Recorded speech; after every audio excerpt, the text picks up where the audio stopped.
here are my first two little color studies. This one is the analogous color study. This one is the complementary one. I just wanted to show you how I kind of figured out a way that seems to be working pretty well, how to approach it. For one thing, I absolutely color all my papers first. And then when I go to the collage part, I just have all of these pieces that I can work with. So for this one, this is going to be my triadic harmony. And so it's the three colors that make that equilateral triangle. For this one, it's going to be violet, green, and orange. So here's my pre-sized paper. I just put some blocks of color down for starters that I can then work with. And then I painted a bunch of pieces of paper green. And then I have my orange. And then I have my violet. And I'm then going to start gluing down these strips of paper. I'm going to get it started and then I'll show you. I don't think too much about it. I've noticed it's kind of nice to have this little edge rims. I like that. So I'll probably do something along those lines. I personally also like to cover up some of those painted edges so that they all have that nice crisp cut paper look instead. I'm going to show you how I get this started. So I cut this piece of paper to size. If it's there, I have my blade to cut things. I have a bucket with water and my brush. That brush is actually clean, even though it's been stained with a magenta. I have a paper towel to dry the brush off with because I don't want the glue to get too watery. I've taken the lid off of my glue and I'm using the brush. I'm dipping into the glue. You can see. Dipping into the glue.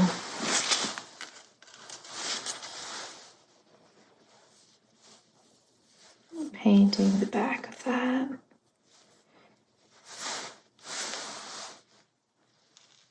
And then pressing it down.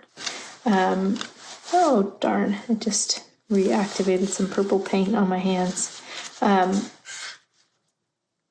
Oh no, I know where that was. That was my dirty paper towel. Oops. So what was I gonna say? If you're on a roll and you're cutting and gluing a lot of things, it's okay for the brush. But if you don't have the next thing cut and you're fiddling around, make sure that you get this brush back into the water so that the glue doesn't dry on your brush. I found myself working on the back of my Bristol so that, say I wanted to cut this in half, so I could use two strips.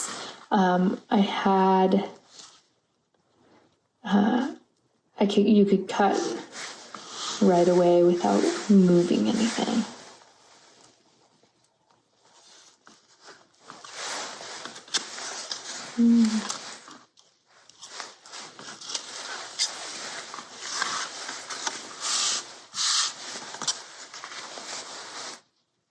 I'm going to get to try to cover that up. So the other thing that I was doing is kind of letting myself eyeball it a little bit. Oops, you can't see what I'm doing. Eyeballing a little bit in terms of, I guess with those quilts, I kind of like how they're not perfect straight right angles. So I'm actually not using the ruler for this. And then you can line things up like so, and just that straight to the edge. I also was letting things hang over and then flipping it. So say you glued that down and there was a little bit hanging over. I just let the little bits hang out and then I flip them over at the end and cut them off at the end. That makes things a little easier. The Bristol is kind of thick, so you can get away. I mean, only do this if you're feeling like you are good at cutting, but I'm trying to get this wedged in there, and I just go in and cut that little bit off so that it snugs into that space. Here is my completed triadic harmony, the green, violet, and orange. And here is my warm, cool composition.